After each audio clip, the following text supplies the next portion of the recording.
And I'm going to be your facilitator for today's class and also our agent exam courses. For that purposes, I'm going to be accompanied by Derechos del Fútbol founder, Dr. Pablo Bruera, who is, most of you will know, an authority in football law.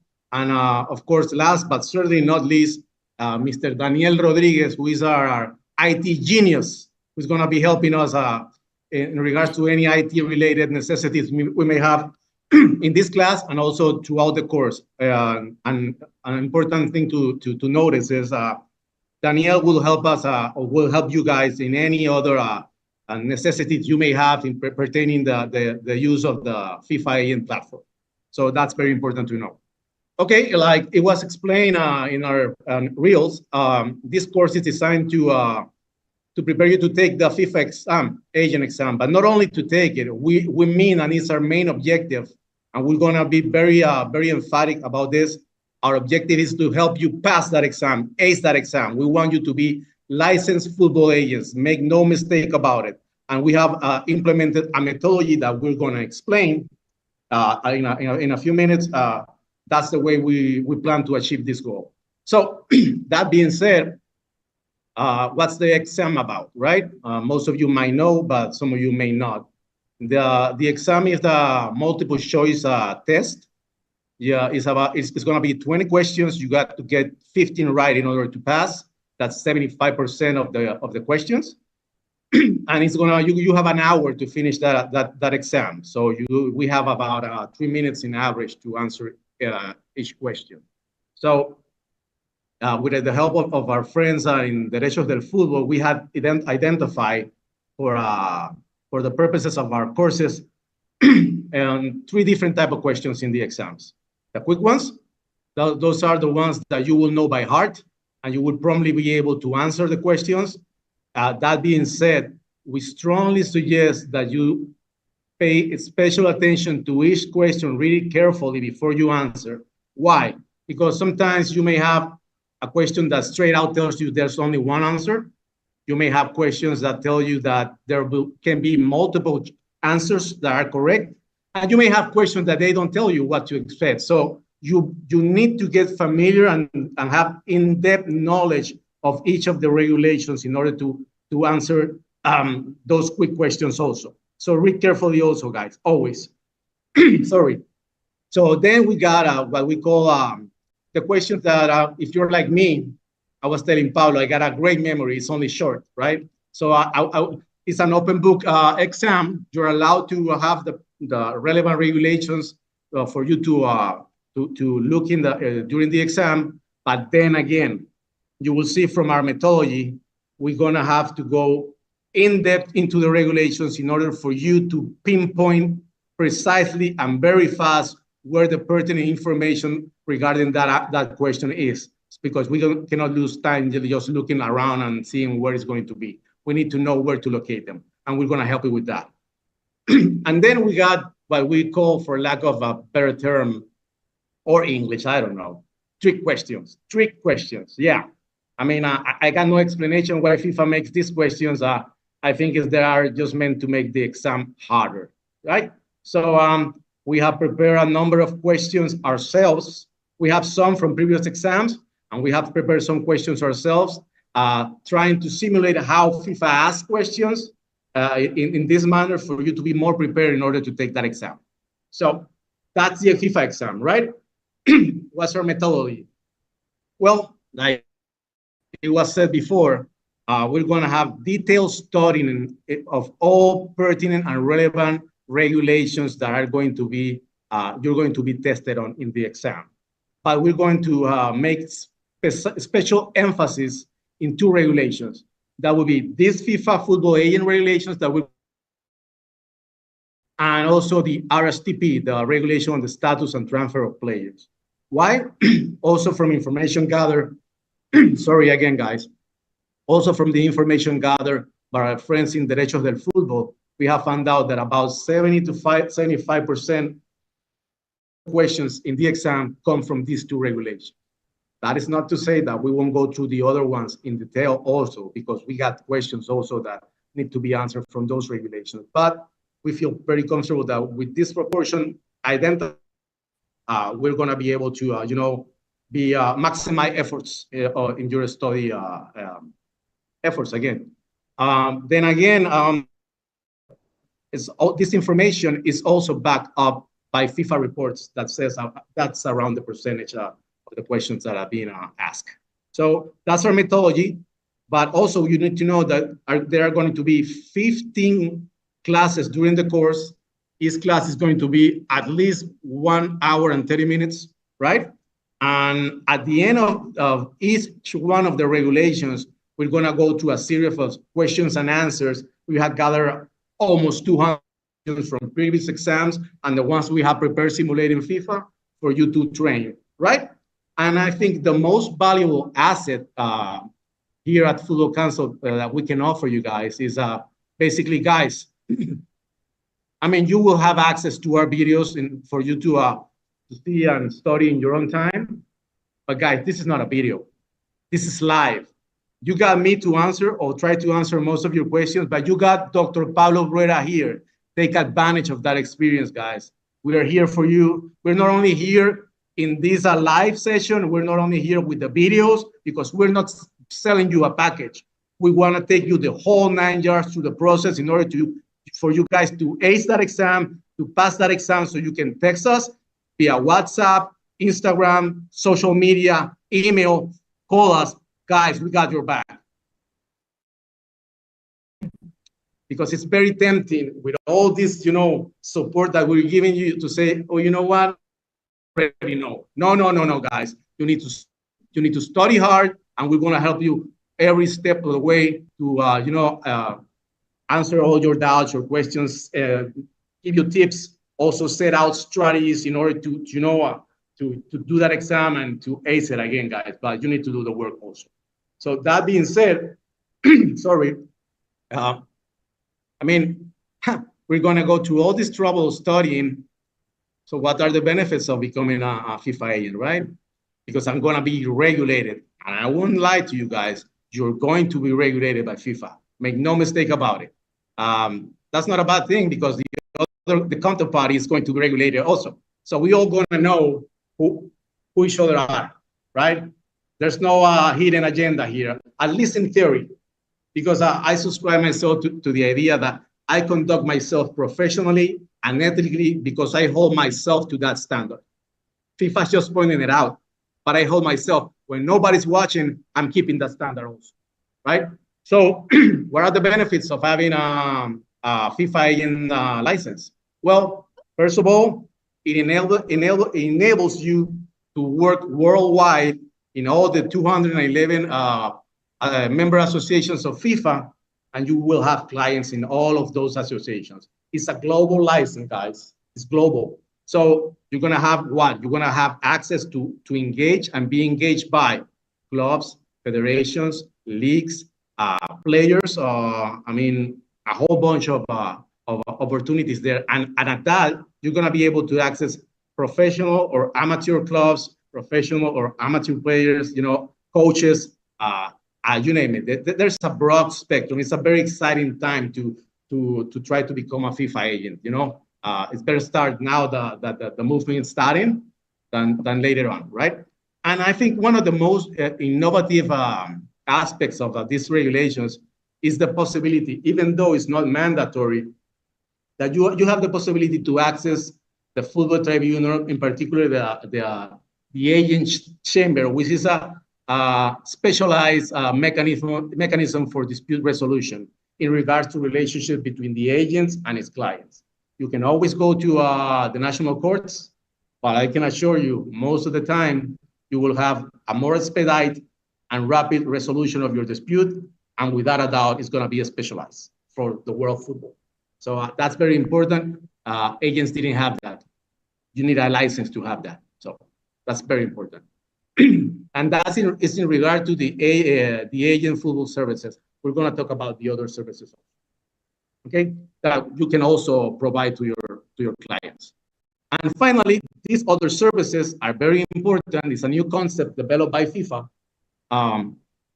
Basically, what it means is we're going to see what a transaction means, what is an agent football service, And whatever is not under that scope is considered other services, and you're gonna be able to provide them, but you really need to provide them. It's not that you put it in a contract and then, I'm gonna circumvent the regulations in regards to the fee caps. No, it's not about that. You actually have to provide the service, but you have that possibility, and then you can charge, normal market conditions in regards to your fees or your fees. Basically, that's the major benefits that we without praise of others benefits that we see from getting the FIFA license, right? So I don't know if there's any question, Danny, at this point. No, venimos bárbaro, Luis, venimos perfecto. Okay, yeah, I know I speak a little bit fast, too much coffee, but I'm here for you guys. Please do ask. Take advantage of this. So, like it was promised, we're gonna make a dry run through the FIFA agent regulations. Of course, in the courses, we're gonna go extremely more in depth. In our experience, these regulations alone might take us the better part of 4 or 5 classes, and at the end of them, we're gonna, go and train you with the answering of the questions that we have gathered and prepared. But in regards to what is inside the regulations, the FIFA football league regulations, like most relevant FIFA regulations, including the statutes, right? It starts with definitions. And this is paramount, guys. This is very important. Why? Because those definitions have technical meanings within the scope of the regulations. But not only these FIFA agent regulations, you will see how definitions set out in the FIFA statutes and the FIFA RSTP are also applicable to these regulations and the other way around. So we're going to start seeing how these regulations intertwine with each other, and we need to get familiar with for lack of other term, the football language, the FIFA football language, which is very specific in some aspects, right? So after we get to the definitions that today we're going to get a little more detail in that section alone, it's going to help us understand other institutions that we're going to look further down the road in the regulation, right? Just by going through the definition. So just wait for a minute. So then we got the first official section will be the general rules, right? And we got the objectives, and we'll find there general objectives that are common to the whole transfer system. And we got specific objectives that are aimed to regulate the conduct of the agents, aim at ethical and professional, behavior mostly, but there are aimed specifically at agents, and you should know that. The scope, okay, the scope of the regulations, of how the most important idea that I want you guys to get from this free class, introductory class, is the concept of international dimension, right? Why? Because once we are familiar with that concept, we're going to touch it in a little while, just for you guys to get a hint, is that determining the existence or not of an international dimension will determine which regulations are applicable. So if it has an international dimension, we are going to apply these regulations. If it doesn't have an international dimension, local association members' regulations will apply and national applicable law. Yeah, so that's the most important thing there. In regards to becoming a football agent, well, that's the stage we're at right now. See, we got general provisions, the very important Article 5 about eligibility requirements that you maintain through the whole through your whole career as an agent. You should maintain those eligibility requirements, because if not, FIFA can terminate your license. The exam procedures, the license fee, the initial fee, right now, they can change by circular by FIFA. Right now is $600. If you pass the exam, you got 90 days to pay that. If not, well, you lose your opportunity. Have to take the exam again. And every year after that, at least for now, is $300 the yearly fee, right? Then you need to comply with some requirement afterwards you obtain that license, right? And the most important one, I would say, well, you got to pay the annual fee and such, is the CPD, the continuing professional development. It's very important you stay up to date with all the new regulations and better practices of your profession. Make no mistake about it. This is a new profession. It's created worldwide for agents, right? So even it's so important that if you plan to, represent minors, you're gonna have to do a continuing professional development specifically target for minors. So it's very important, guys. And also it's useful for you guys to know that you can request for a suspension of your license, maybe perhaps because you're going to attend to other affairs, don't want to get into any conflict of interest or something like that. You can ask for a suspension of the license. But if you ask for the termination of the license, guys, you got to go through the whole process again, submitting the application, studying, passing the exam, paying the fees and whatnot. Okay? So if you're going to terminate it, be sure that that's the consequence, right? Then we got acting as a football agent. We got general provisions again, representation, how to approach minors, when to approach minors, when to charge minors and when not to charge fee to minors, and the very important relationship with the minors' legal guardian first, right? So it's very important. It's not the same as an amateur player that is of legal age or a professional player that is of legal age. Minors, as it should be, have a special protection from FIFA and national and international authorities. This is not a light matter, guys. Okay, we got service fees, general principles. The general principle is the client pays. There are exceptions to that. We'll go through that also. There are service fee caps in Article 15, right? We're gonna go to that also. Again, those service fee caps apply to the agent football services. They do not apply to the other services unless you circumvent them and try to fraud the dispositions, right? And and you got the rights and obligations of the agent and ongoing licensing requirements that you should keep, always the eligibility requirements of Article number 5 and the continuous development program, the payment of the fees, et cetera, et cetera. The next section will be section 4, and it's about rights and obligation and engagement of clients, right? Sorry about okay. Section 5 is very important, guys. You're on the radar now. You're in FIFA's radar. So yeah, you're gonna be regulated. You have obligation to submit a lot of information through the agent platform in regards to representation contracts, labor contracts, transfer contracts, receipts of payment, whatever information FIFA is asking you to provide, you gotta do it through the platform. The clubs have an additional obligation. They have to submit all the information through the TMS. They gotta do it. But we'll get to that also. That's in the other regulations. Today we're going to address this one, the agent regulations exclusively.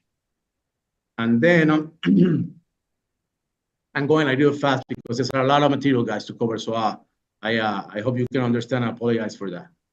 Acting as a football agent. We already talked about that. And the last one is jurisdiction. Yeah, of course, disputes. We already talked about that. We have now in place inside the football tribunal, we have the agent chamber, which again has jurisdiction over agent-related disputes with an international dimension. If not, we gotta go to national association members, right? And then the disciplinary matters, what we need to understand is we don't comply with these regulations, the FIFA disciplinary committee can sanction us. That's one. If we engage in unethical conduct, the FIFA ethics committee can and will open an investigation and sanction us. So it's very important that you know that there are some judicial bodies of FIFA that are overlooking this. And I'm going to let you in a question that you may be asked in the exam. Who is responsible first in order to watch the compliance with all the dispositions of these regulations? Is the General Secretariat. The General Secretariat is the one who is instated to enforce and not enforce, but be attentive of everyone complying with these regulations. That's an exam question, guys. The General Secretariat. So that's a nugget for you guys. That's the first one. That's the other thing. In our methodology, we're going to pinpoint the questions that we know FIFA is asking. So that's also a plus in our methodology. And now, what we're going to do next, I don't know, Danny, is there any question at this point? No, mira, yo por lo que estoy viendo, están conectándose y están como presentándose, pero hasta ahora no tenemos preguntas. Okay, so let's acknowledge that the fact that we're being watched. So thank you for attending our class, guys. We really appreciate it. I'm guessing some of you are sports lawyers. So I'm very happy about that because I noticed that there's a fellowship growing about us. You know, it's a very beautiful thing to be a part of. And thank you for the support for all. We're humble to have you here. I'm grateful also. So definitions. We're going to go to the definitions just to give you a taste of what's coming ahead in the regulations. FIFA has a way of writing its regulations that, I mean, don't let me lie, Pablo, no me dejen mentir. Sometimes I'm reading something, I'm already asking questions, and right the next paragraph, I got my answer, right? Or in the next chapter, I got my answer. The answers are there, but not all the information is there. So that's why we're here, to help you guys. Some say the FIFA exam is an exam made by lawyers for lawyers.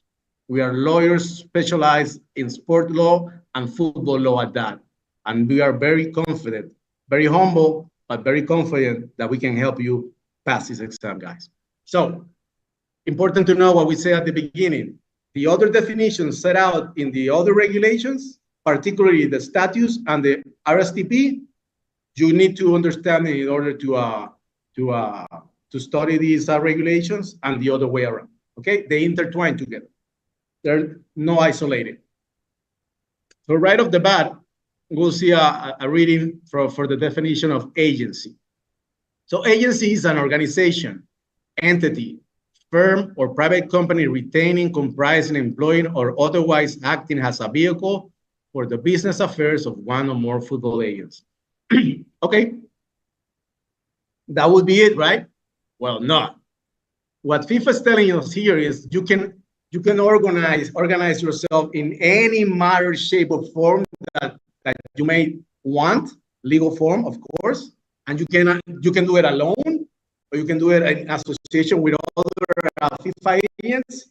But what doesn't say here, but it says later on in the regulations, is that only a natural person can be granted a FIFA license, and only an agent with a FIFA license can provide football agent services. That's another exam question, guys.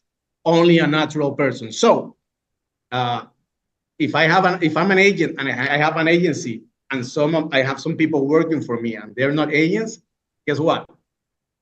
I'm responsible for the action and the conduct of all those guys before FIFA. Why? Read well the regulations. The moment you submit the application to take the exam, you are also declaring that you're going to respect and comply with all FIFA regulations. And since that is the case, they're going to hold you liable.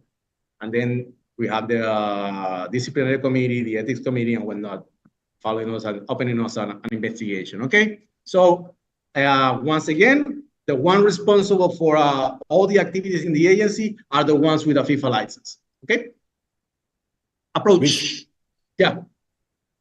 Nos están preguntando si se necesita algún requisito profesional, hay que ser abogado, escribano para presentarse al examen, hay que tener, o no se necesita ningún tipo de esa situación. Eso es básicamente. No.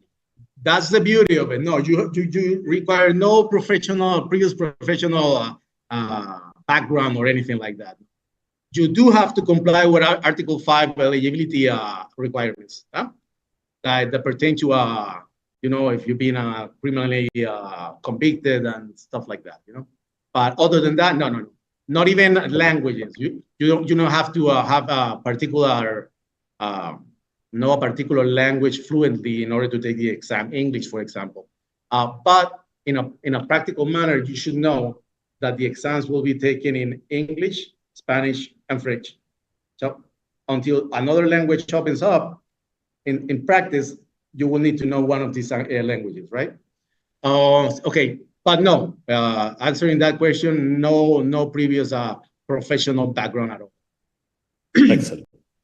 And even, you know, you don't even have to like football. You don't even have, you don't need to know how the offside rule works. Don't even, not even that, but you do have to know these regulations. And Derechos del Fútbol, I'm gonna give you the hint, has a special course designed and aimed to actually teach you how to practice, how to engage and how to work as an agent, right? So that's also good for you guys to know. As you can tell, I'm also a beneficiary of Derechos del Fútbol capacitation and program. So I can thank you enough, Pablo. Yeah. Approach. Thank you.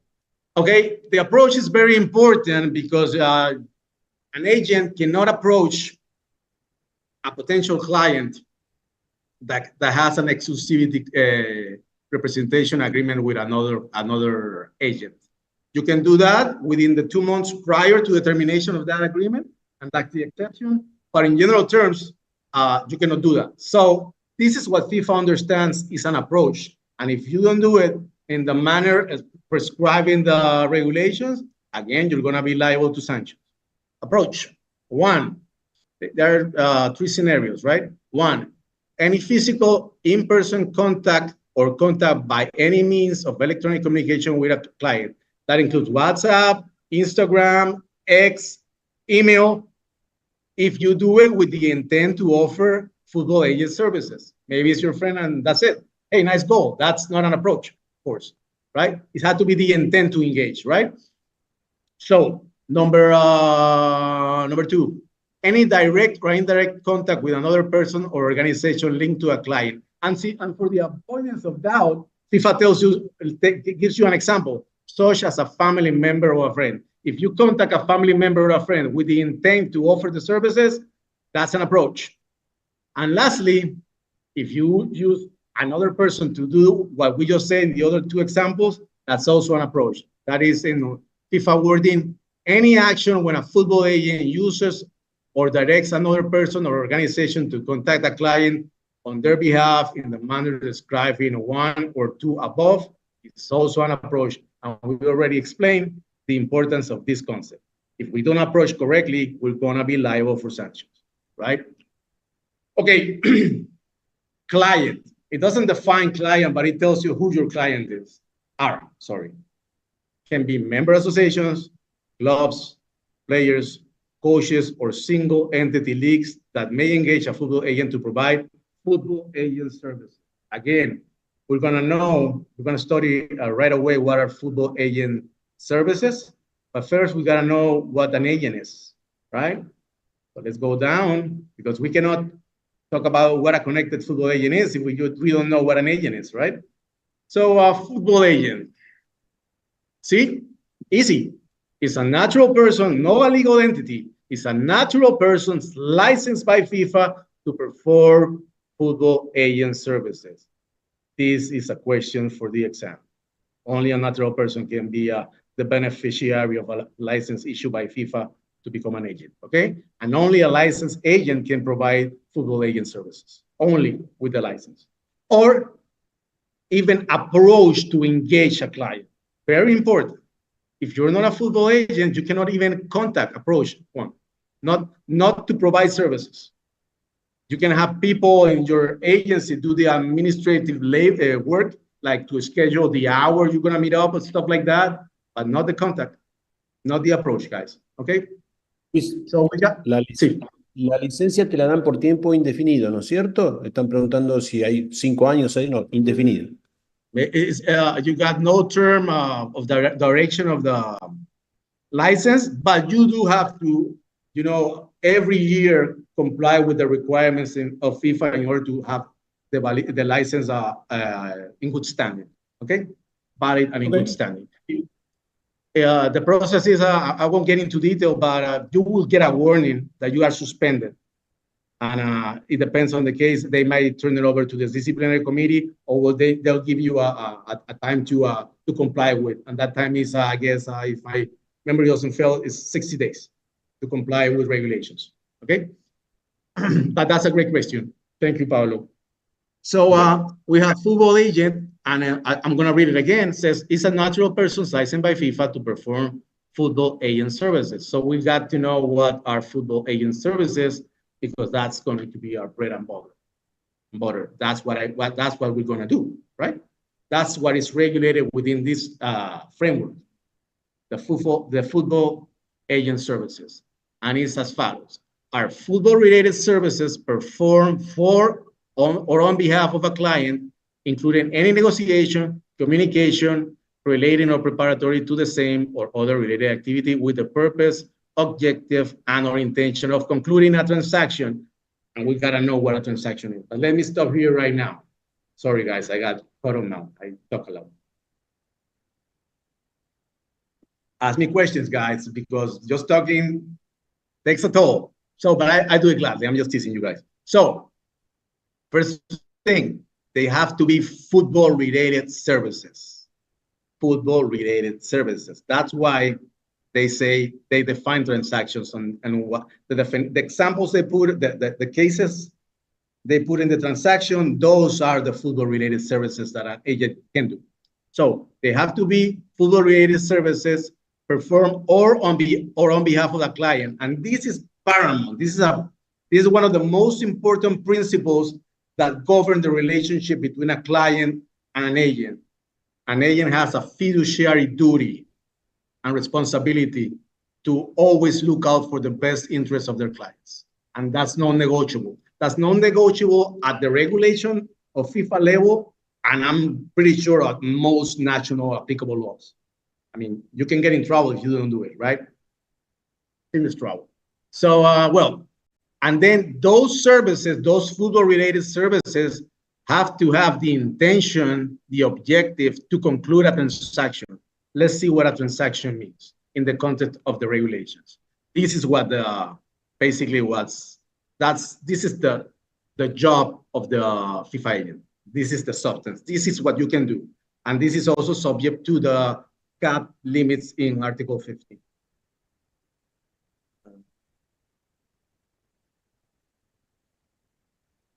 Transaction is the last definition of this section, and it says the registration or deregistration of that or of our client in a club or a single entity league. We'll go over that.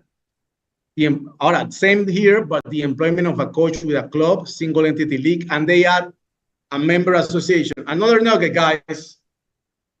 If my client is a player and he's talking with a national manager of your country, that is not a football-related activity, and that is not a transaction for the purposes of these regulations. It is in the case of a coach.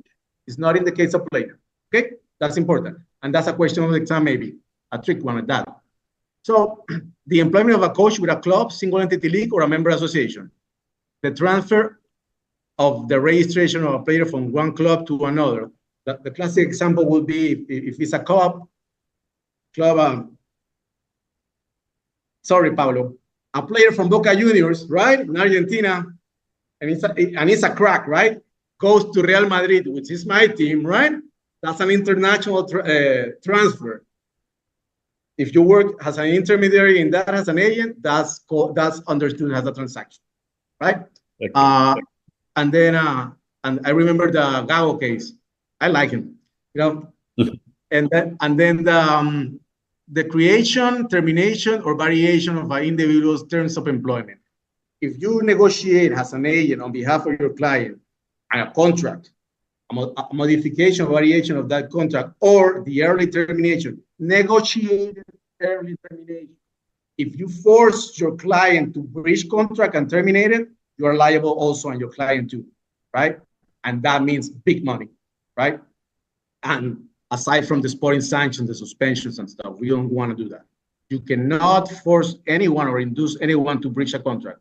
That is not an ethical behavior, and you will be liable, and your client is going to pay even harder than you. Okay. So now that we have understood what is a transaction, we can go back. No, further back. So we got football agent services. We know what that is. We know that our football-related activities that have the intention to conclude a transaction. We know that what a transaction is and what that involves, what activities, those 4 activities, right? And so now we go a little bit back to catch on some definitions that we didn't use before. Now we know what a football agent is. It's a natural person licensed by FIFA to perform football agent services. So now we can go into the connected football agent definition. First thing, guys, this is not a prohibited relationship. It is allowed, it is legal, but we do have to reveal it to FIFA, right? That's part of the information we have to submit to the platform, right? Everybody has to know what's going on, right? And then it's also important for us to know that we can only have connected football agent relationships with another licensed agent. If we do it with someone that is not licensed, again, we're liable to disciplinary and ethical repercussions. So it's important. We can have connected football agent relationships with 1, 2 more, whatever, that doesn't matter. And it has some specific details we're gonna go into in our courses, but you need to review that information to FIFA, because there might be in the future a conflict of interest, and that's the reason you submit that information. Okay, a connected football agent is a football agent. Okay, a football agent is connected to another football agent as a result of there are some scenarios. Being employed or contractually retained by the same agency to which football agent services are conducted. Co-workers, they work together in the same agency, they're connected, right? I will add something more.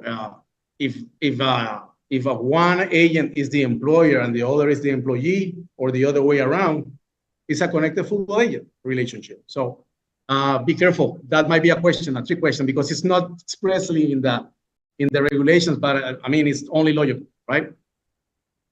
Both being directors, shareholders in or co-owners of the same agency through which football agent services are conducted. Basically, business partners, right? In any shape or form. If your business partner in football-related, agent-related activities, you are connected, right? This is basic. And it happens, it's more common than what we think, the third one. If both agents are married to one another, domestic partners, they don't have to be married, but they're partners, right? Siblings, brother and sister, or parent and child or stepchild, that's a connected football agent relationship. And lastly, if you have an agreement with another agent to permanently or sporadically enter into certain services together, or you know, also sharing the revenues or profits of your activities, you are also in a connected football agent relationship that is sustained by an agreement that can be needs to be also submitted to FIFA. I'm going to read to have the exact wording of the regulations. 4, them having made any contractual or other arrangements, whether formal or informal, to cooperate on more than one occasion in the provision of any services or to share the revenue or profits of any part of their football agent services. So I think that's very clear to this point.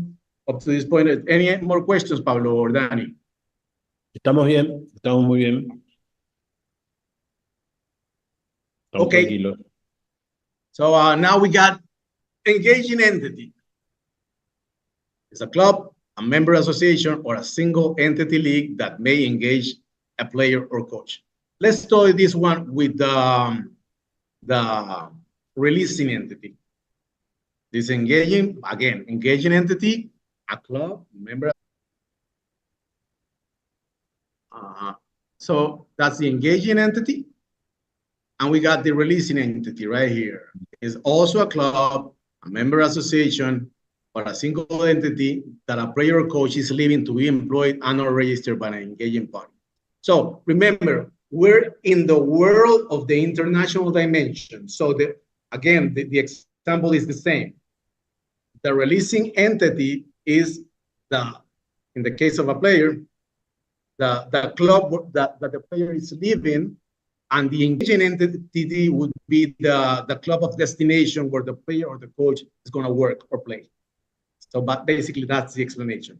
But in terms of the regulation, they're called the engaging entity. That's the entity of destination, and the releasing entity, that would be the club of origin, for example, right? So I guess we got discover individual for the purposes of the regulations means player or coach. And we're gonna go, you already talked about the football agent services, what that means, what that contains or convent, or you put those services. You don't provide those services, and you do it with the intent just to charge your client over those cap limits. You will be liable to FIFA also in that regard. But if you conduct yourself responsibly, you actually have the contract in place and provide the services, you will you will have no issue with FIFA at all. FIFA doesn't get into that. So Pablo, don't let me mislead. If that's the case, they're conducting themselves, si ellos están así, que están conduciendo sus negocios de otros servicios de una manera adecuada, aquí, si hay una disputa, sí se tienen que ir a las cortes ordinarias. Exactamente. Porque la FIFA en ese caso, esta Cámara de Agentes no va a ser competente, solamente en el contrato de representación. Yeah. So, if the agent has a dispute over the execution of the other services contract, the football tribunal through the agent's chamber has no jurisdiction. You have to go to national court, or if you have an arbitration clause, you will go to that arbitration tribunal. Okay. Okay. So platform seems like a very self-explanatory definition, but it's very important to know all the things we gotta do to the platform, because this is the vehicle to do it, not other one.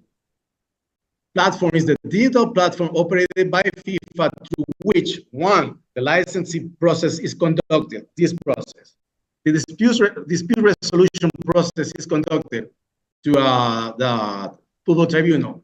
The CPD, the continuing professional development, is taken, and also all the reporting shall occur. Again, take into account, if your client is a club, they also have to submit some information through the TMS, transfer matching system.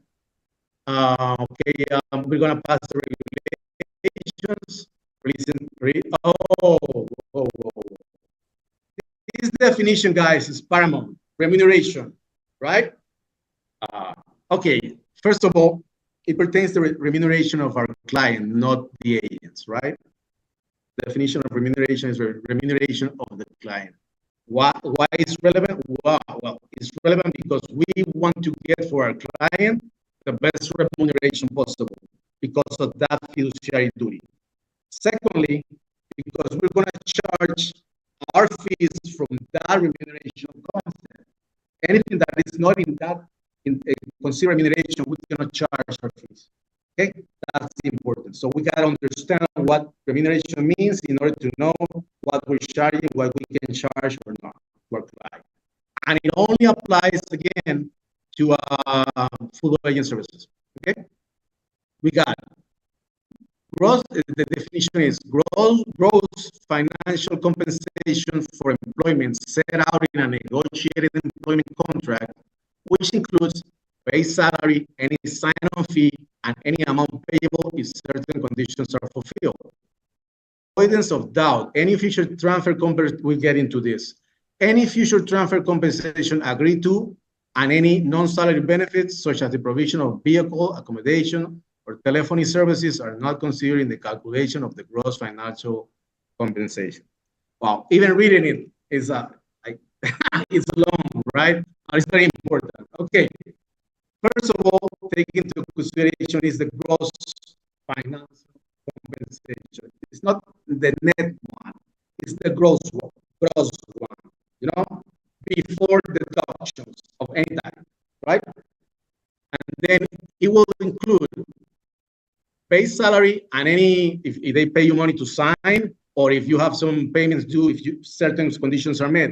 The examples they put here there, for example, loyalty bonus. If the player's been like 4 or 5 years with the club, there's your bonus. Maybe if it's agreed upon or the club, you know, wants to.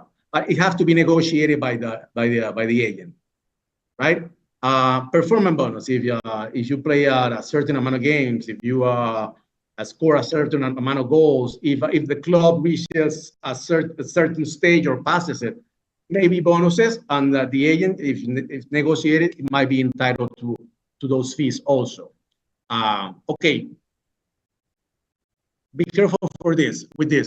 For the avoidance of doubt, any future transfer compensation agreed to is not considered remuneration because the agent cannot have rights in that future transfer. It will be considered a third party.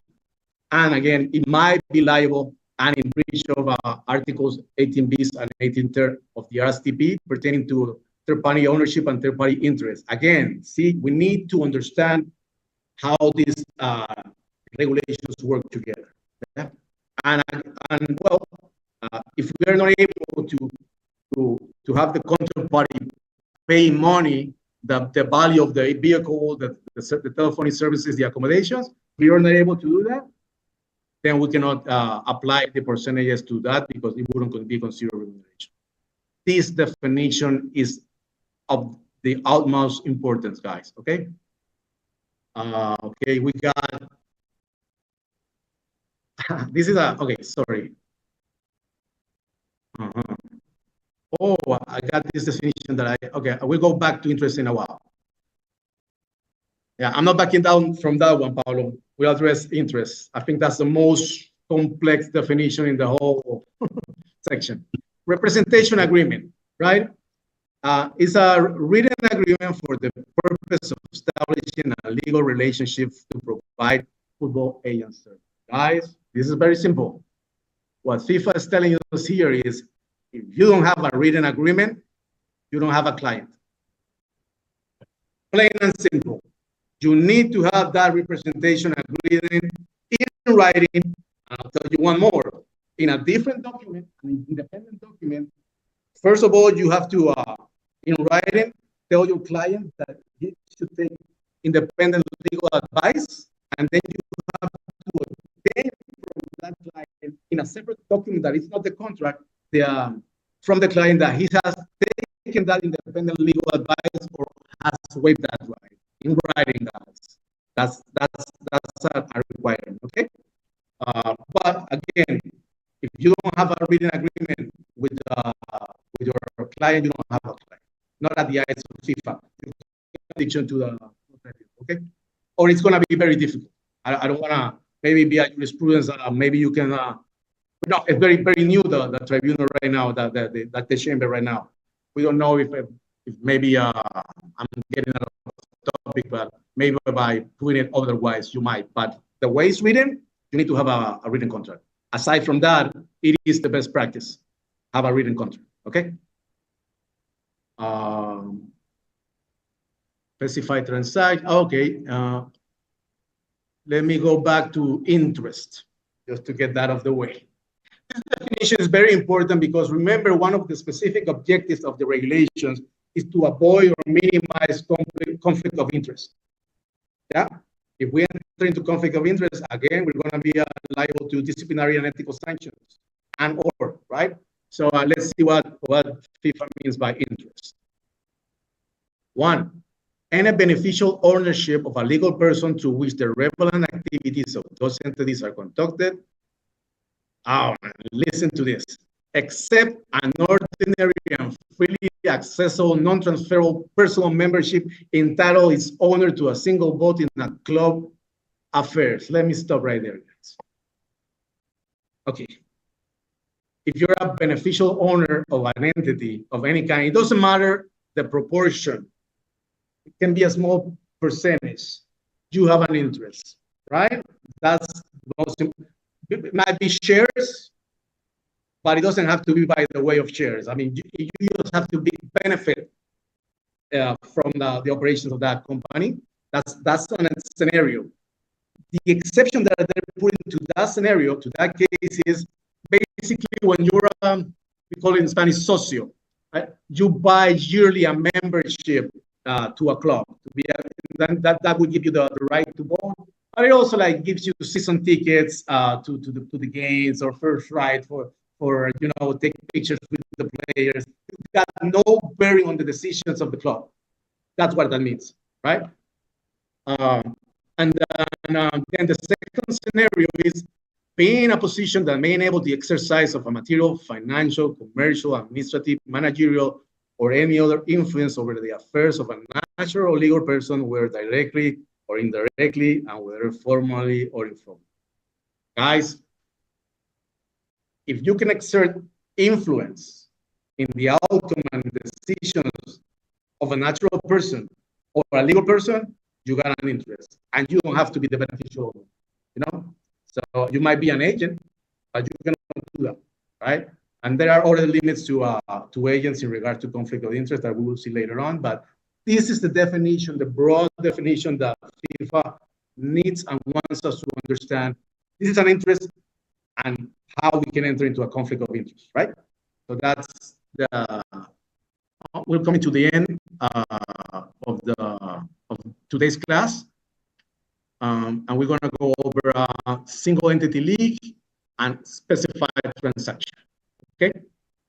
Single entity league, an entity affiliated to a member association that organizes leagues and represent the common interests of its clubs. For example, by acting as the employer of all club players. Okay. Basically, this is an example of La Liga in Spain, the Premiership, La Liga Argentina, La LPF here in Panama, But the example that they put at the end, that's the classic example of the MLS in the United States, because the MLS acts as the employer, not the clubs, okay? That's the example, the most common one. And, well, specified transaction is the transaction with the form but where all the parties involved are defined and identified, because again, we have the obligation to submit any and all relevant information to the platform to FIFA. And that, guys, that's today's class. We want to thank you for participating, for your questions, for the support. We invite you and hope that you join us next Wednesday. At the same time, we're going to do something very similar to today, but in regards to the regulation on the status and transfer of players. If that being said, I submit myself to any questions, and if not, again, thank you, guys. Congratulations.